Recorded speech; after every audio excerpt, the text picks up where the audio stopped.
Gold में आपका स्वागत। स्वास्थ्य संबंधी चर्चा में होम्योपैथिक में जो मदर टिंचर्स हैं वो पीने के काम भी आते हैं और बाहरी प्रयोग में भी काम में आते हैं। कुछ मदर टिंचर्स ऐसे हैं जो पीने के भी काम आते हैं और बाहरी प्रयोग में भी काम आते हैं। अब बाहरी प्रयोग के अंदर जो चमत्कारिक मदर टिंचर है उसी का ही मैं जिक्र करूँगा। कैंथेरिस कैंथेरिस का मदर टिंचर किसी स्थान के आग, गरम तेल या अन्य किसी प्रकार से जल जाने पर इसके लोशन को लगाएं। इसके लिए 3 औंस के लगभग डिस्टिल वाटर लें। 1 ड्राम कैंथेरिस का मदर टिंचर अच्छी तरह से मिलाकर लोशन तैयार करें। कार्बंकल, विसर्प, छाले, सोराइसिस आदि त्वचा रोगों के अंदर कैंथेरिस का मरहम लगाएं। इसके लिए 1 और वैसलीन में कैंथेरिस मदर टिंचर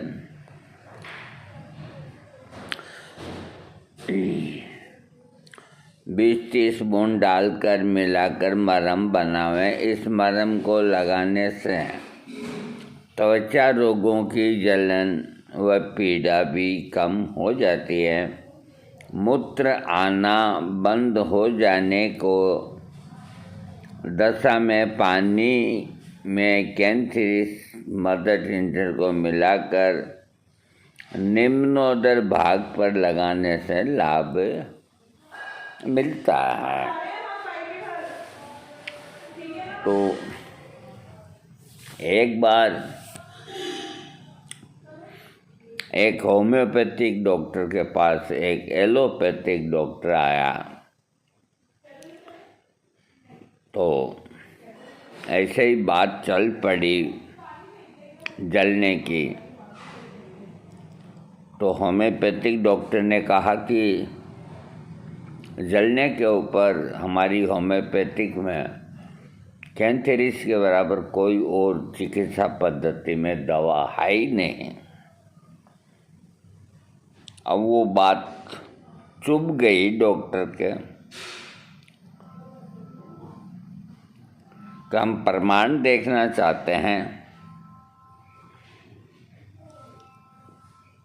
जब तो बात को सही माने, नहीं तो कैसे माने। देखो, मैं आपको ऐसी ऐसी बातें बताऊंगा जो ना आपने कभी सुनी होगी न कुछ हो, लेकिन मैं कोई बात झूठ नहीं बोलूँगा। तो डॉक्टर ने कहा कि प्रमाण की क्या ज़रूरत है, कोई जल जाता है तो उसको कैंथेरिस का लोशन या मरहम लगाते ही ठीक होता है, छाला भी नहीं बनता उस जगह पर। हमें प्रमाण चाहिए, इसी वक्त चाहिए। तो उस डॉक्टर ने क्या किया, अपने बच्चों को कहा कि 1 गिलास के अंदर थोड़ा पानी ले आओ और कैंथेरिस का मदर टिंचर ले आओ और 1 माचिस ले आओ। तो एलोपैथिक डॉक्टर बड़ा हैरान हुआ कि ये क्या करेगा। तो उस होम्योपैथिक डॉक्टर ने माचिस जला के अपनी ये जो अंगुली का अग्र भाग है ये कुछ सेकंडों के लिए रखा। दो यहाँ पपोला हो गया, दर्द तो हुआ, थोड़ा आंख बंद कर ली। देखो, पहले के लोग बड़े मजबूत हुआ करते थे कि ये दिख गया तुमको, कहाँ ये छाला हो गया। जो पानी का गिलास था उसमें 20 बूंद कैंथेरिस मदर टिंचर की डाली और अंगुली उसके अंदर डाल दी और उस डॉक्टर को कहा कि समय देखो। तो मैं देख रहा हूँ। ठीक 15 मिनट बाद उस पानी में से अंगुली निकाल के दिखाई ये तो नॉर्मल है बिल्कुल, कि ये हमारी होम्योपैथिक दवा है। अब तुम दिखाओ। ये माचिस पड़ी और तुम कहो जो तुम्हारी एलोपैथिक दवा मंगा लें, कोई ऑइंटमेंट या और कोई भी चीज़ खाने की, और तुम दिखाओ।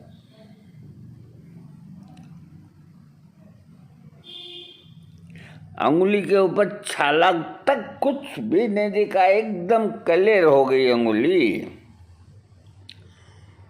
तो जाकर के उस डॉक्टर ने कहा कि नहीं मित्र, हमारे पास ऐसी अद्भुत दवा नहीं है। वाकई कैंथेरिस तो कैंथेरिस्टी है। आज जितने बर्निंग केस होते हैं, हॉस्पिटलाइज उनको ले जाते हैं, कपड़े से ढक के रखते हैं और बड़ी वो तकलीफ पाते हैं। हमें इस बात का बहुत मन के अंदर दुख होता है कि हम जानते हुए भी कुछ कर नहीं पाते, क्योंकि ये अंगुली का एग्जाम्पल तो मैं आप सबको दे दिया, वहाँ किस किस को समझाएं। नहीं तो उस बर्निंग पेशेंट को अगर कोई 80% ही जल गया है वो बात अलग है, फिर भी उसकी तकलीफें कम होगी। कैंथेरिस्टिस की 1-1 घंटे के अंदर खुराकें देते रहें, 2-2 घंटे के अंदर खुराकें देते रहें पोटेंसी के अंदर। और कैंथेरिस का या तो लोशन बनावें या मरहम बनावें, जो उसके जले हुए अंगों के ऊपर सुबह और रात को लगाएं। वो रोगी इतना जल्दी ठीक होगा जिसकी कोई मिसाल नहीं, और जितनी वो तकलीफ उसको होती है या होएगी, वो रुपए में 10% ही रहेगी। ये बिल्कुल सत्य है। लेकिन जो बर्निंग केस होते हैं उन्हें हॉस्पिटलाइज ही कराना होता है। अधिकतर जो बर्निंग केस होते हैं तो कुदरती कम होते हैं।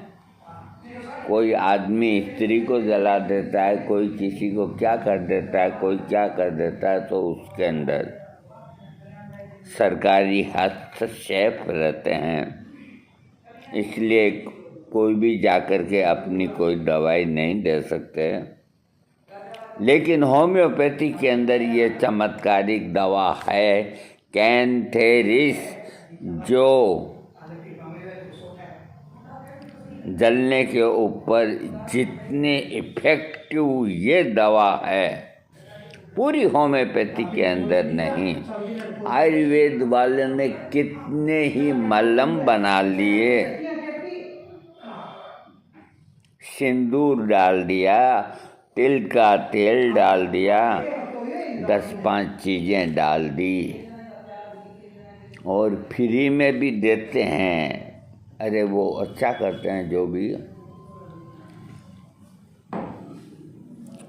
भी करते हैं अच्छा करते हैं। और बहुत से आदमी उनके पास आते हैं। हमारे यहाँ एक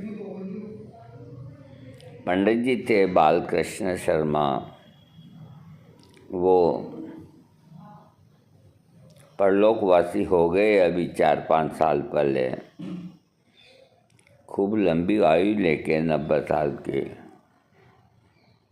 तो तो वो हमेशा ये मलहम बनाया करते थे कढ़ाई के अंदर, और हर एक जलने वाला रोगी उनसे मांग के ले जाता था। उनकी मलहम बड़ी इफ़ेक्टिव थी। अब वैसे आदमी सेवा भावी रहे नहीं। मेरे गांव के अंदर जो सबसे रिच परिवार है तापड़िया फैमिली, जिनका सुप्रीम इंडस्ट्रीज पूरे हिंदुस्तान में मायना रखता है, और धर्म कर्म के काम के अंदर वो कभी पीछे नहीं हटते हैं। अभी हमारे गांव के अंदर उन्होंने सप्ताह बंचाई और लाखों लोगों को सब साधन दिए, आने के, जाने के, रहने के, खाने के, वापस उनके स्थान छोड़ने के। रमेश भाई ओझा को बुलाया, कम से कम मैं समझता हूँ 10-15 करोड़ रुपए खर्च किए। उन्हीं के परिवार के अंदर जो सेठानी थी कोई वक्त के अंदर, तो वो भी एक मलहम बना के रखती थी। तो किसी को फोड़ा या फुंसी होता तो उनके घर चले जाते कि आ बेटा बैठ, क्या है। वो मलहम लगाती और फोड़ा है जो फूट के गायब हो जाता। ऐसे ही हमारे मोहल्ले में एक बुढ़िया खातन दादी थी, 90 या 88 साल। वो धरन के ऊपर अपनी लकड़ी से सहारा लेके रोगी को लेटा करके पेट के ऊपर अपनी एड़ी को घुमाती थी, और रोता हुआ आदमी जाता था, हंसता हुआ आता था। एक हमारे बाजू के अंदर एक परिवार की गृहिणी आँखों के अंदर ओसो डाला करती थी। अब ये ओसो क्या चीज़ होती है मैं मालूम नहीं, बाकी नीले रंग का होता था। तो उस ज़माने में आँखें दुखनी बहुत आती थी, तो जिसको भी आँख आ जाती तो उनके घर चल जाता का माता जी ओसो डाल दो। तो वो अपने डिबिया में से निकाल के आँखों के अंदर लगा देती, आँखें नीली हो जाती, थोड़ी जलन होती, बाकी 2 दिन ओसो डलाने से आँखें एकदम चकाचक हो जाती थी। अरे ये देश अपना कितना सेवा भावी था कि आदमियों को तो छोड़िए, गृहिणियाँ और अच्छे अच्छे पैसे वालों की परिवारों की स्त्रियां कितने दयालु थी, जिसकी कोई हद नहीं। सेवा करती थी, कोई भी आ गया तो सब काम छोड़ के पहले ये काम करे। उनको ये पता नहीं कि हम कितने पैसे वाले हैं, और ये सामने वाला गरीब आदमी आ गया, कोई अहम नहीं, कोई घमंड नहीं, अरे बेटा आ बेटा। और आजकल सुनते हैं कि 10 लाख की चाय अंबानी की बहू पीती है। आहा, क्या कहने। और उनकी अलग ही खेती होती है, अलग ही वो खाना खाती है, रोज़ साड़ी बदलती है, लाखों का खर्चा है, ये है वो है। अरे आए दिन ये क्या बताना है यूट्यूब के अंदर, होगा कोई करोड़पति, अंबानी होगा तो होगा, इसका रोज़ रोज़ का क्या डिस्प्ले करना।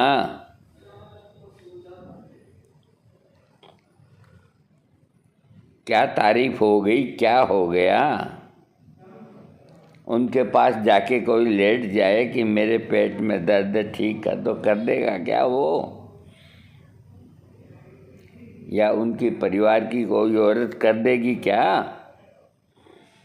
किसका पुण्य बड़ा है?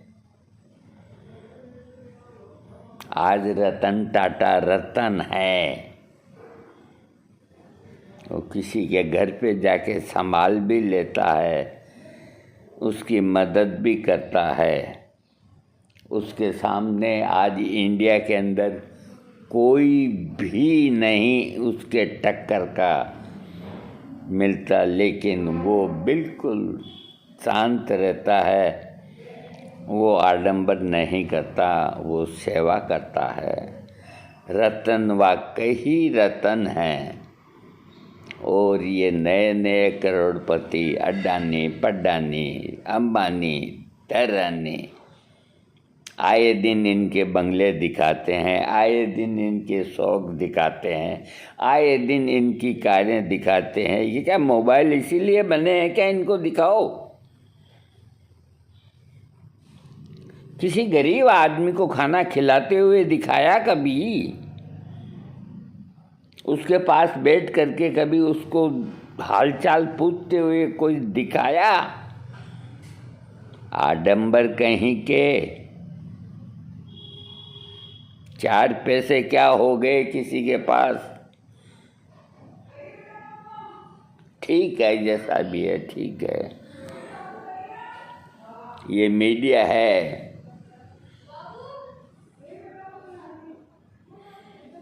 चढ़े हुओं को ही चढ़ाती है। आज होली है, हम झूठ नहीं बोलते, हनुमान भक्त हैं। याद है आपको? हमने भगवान भोलेनाथ को याद करके माता पार्वती ने एक बार भगवान भोलेनाथ से कहा कि हे प्रभु, मृत्यु लोग घूम के आए कि क्या करेगी पार्वती, मैं अकेला ही बहुत हूँ, वहाँ तू और घबरा जाएगी, कोई रोता है, कोई चीखता है, कोई चीखता नहीं, मैं जाऊँगी, चलो चलो। दोनों गए। तो क्या महाराज कहा कि आप कहते हैं कि मैं सबको उनके हिसाब से देता हूँ, किसी को साथ कोई भेदभाव नहीं करता। कह नहीं महाराज, मैं नहीं मानती भेदभाव, तो आप भी पैसे वालों के ही साथ होंगे। कह नहीं, मेरे लिए सब समान है। तो माता पार्वती ने कहा कि देखो भोलेनाथ, ये 2 आदमी आ रहे हैं और मुझे मालूम है कि ये दोनों साथ ही रहते हैं और भीख मांग के अपना गुजारा करते हैं। कहाँ इनके नसीब में भीख मांगना ही लिखा है, तो मैं क्या कर सकता हूँ? कि मैं यही तो कहती हूँ कि तुम त्रिलोक के स्वामी हो, इनके सामने असरपियों के ढेर लगा दो, देखें फिर ये कैसे भीख मांगेंगे। इनको जितनी ज़रूरत होगी ये ले जाएंगे। कि पार्वती, इनके नसीब में भीख मांगना तो भीख ही मांगेंगे, असरपियों का क्या और का नोटों का क्या, किसका ढेर लगाओ? कि नहीं महाराज, लगाओ इनके सामने, और इतना बड़ा ढेर लगाओ कि इनको आराम से दिख जाए। कि चलो लगा देते हैं। भगवान भोलेनाथ ने इशारा किया तो वो आ रहे थे, तो एक फर्लांग आगे 2 पहाड़ जैसे इतने, आप यूँ मान के चलो कि 25 बाई 25 तक के असरपियों के 2 ढेर भगवान भोलेनाथ ने लगा दिए, सोने के असर। पार्वती से कहा ये कम तो नहीं पड़ेगा? कहा नहीं महाराज, ये तो बहुत आपने मेहरबानी कर दी। अभी देखो ये आते हैं, अपनी सारी जेबें झोलियाँ वगैरह सब भर लेंगे। कि चलो देखो अब इनको। तो वो जाकर के एक तरफ बैठ गए भगवान भोलेनाथ, माँ पार्वती। उधर से वो आ रहे थे दोनों। तो एक ने दूसरे से कहा कि यार दोस्त कहाँ, कि अभी तो अपने को पूरा दिखता है, करता है, दोनों जैसे तैसे करके भीख मांग के अपना गुजारा कर जाते हैं। कहाँ यार, बात तो सही है। क्या करना चाहता है कि अगर अपन किसी वजह से अंधे हो गए तो हम अपन कैसे भीख मांगेंगे, ये बता। क्या यार, बात तो तेरी सही है, दोनों ही अंधे हो गए तो फिर कैसे भीख मांगेंगे। कि नहीं, अपने को है ना बंदोबस्त पहले ही कर लेना चाहिए। कि क्या, कि अपने को इसका अभ्यास करके देखना चाहिए। कि वो कैसे, कि अपन आंखें बंद करके थोड़ी देर पैदल चलते हैं, देखें चल पाते हैं या नहीं चल पाते हैं। तो उन्होंने आंखें बंद कर ली और असरफियों के ढेर के पास से वो आगे निकल गए। माता पार्वती ने भोलेनाथ से कहा कि हे प्रभु, इन्होंने क्यों नहीं ये असरफियाँ उठाई। कि देख पार्वती, इनको पूरा दिखता होते हुए भी ये यहाँ आकर के अंधे हो गए। पूरी बात बताई। मैंने कुछ भी नहीं किया, कोई धोखा नहीं दिया। अब इनके नसीब के अंदर भीख मांगना ही लिखा है, तो मैं इनकी नसीब नहीं बदल सकता। तो मेरे कहने का मतलब यही है कि कई क्षेत्रों के अंदर और ऐसे जो हैं, उनको इतने उनके परिवारों की तारीफ़ें, उनके वो है, उनके वो है, उनके वो है, इस तरह के करने के, बताने के कोई लाभ नहीं। हमें बताया जाए कि ये गरीब आदमी है, इसकी कोई मदद करे। ये आदमी बीमार पड़ा है, इस बीमारी से लाचार है, इसके लिए कोई पैसे दे, कोई इलाज करे, तो हमें खुशी होगी। हमें इससे कोई खुशी नहीं होगी कि अमुक आदमी के इतने महल हैं, इतने खजाने हैं, इतने वो हैं, 50 लाख का कप है, 10 लाख की चाय है। से क्या लेना देना हमें। हमें पटरी के ऊपर जो बॉडी लगा के चाय पिलाता है, उसके मुकाबले कोई चाय नहीं होती।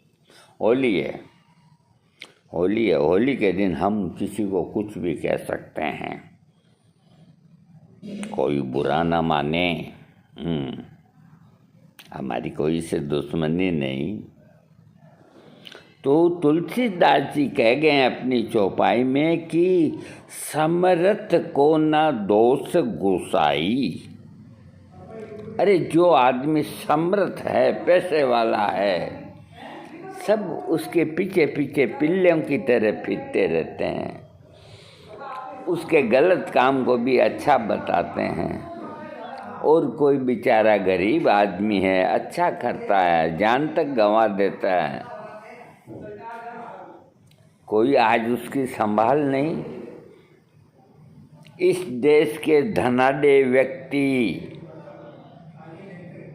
जिनको मालूम है कि हम धनाढ्य हुए हैं आज़ादी मिलने के बाद, और आज़ादी दी सुभाष चंद्र बोस ने, आज़ादी दी शहीद भगत सिंह ने।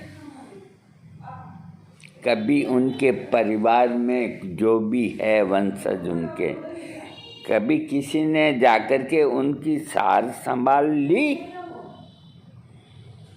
कि वो अपना पेट का गुजारा कैसे करते हैं। जो हंसते हुए फांसी पे चढ़ गए, उनकी गाथा कोई नहीं गाते हैं, और इनके बड़े आदमियों के चौंसलेबाजी ही यूट्यूब में दिखाते हैं, गलत। चलो कोई बात नहीं, हम तो गरीबी ठीक हैं। होली मनाओ, डट करके होली मनाओ, खूब बढ़िया होली मनाओ, सादगीपूर्ण होली मनाओ, और अपने आप को कभी भी किसी भी सूरत के अंदर कमज़ोर मत समझो। कोई कहे मेरी मदद कर, तू कहे जो तेरी मदद करें, चाहे जेब में 2 रुपये भी न हो, एक बार कर देना चाहिए, हो जाएगा साला, कुछ न कुछ बंदोबस्त हो जाएगा।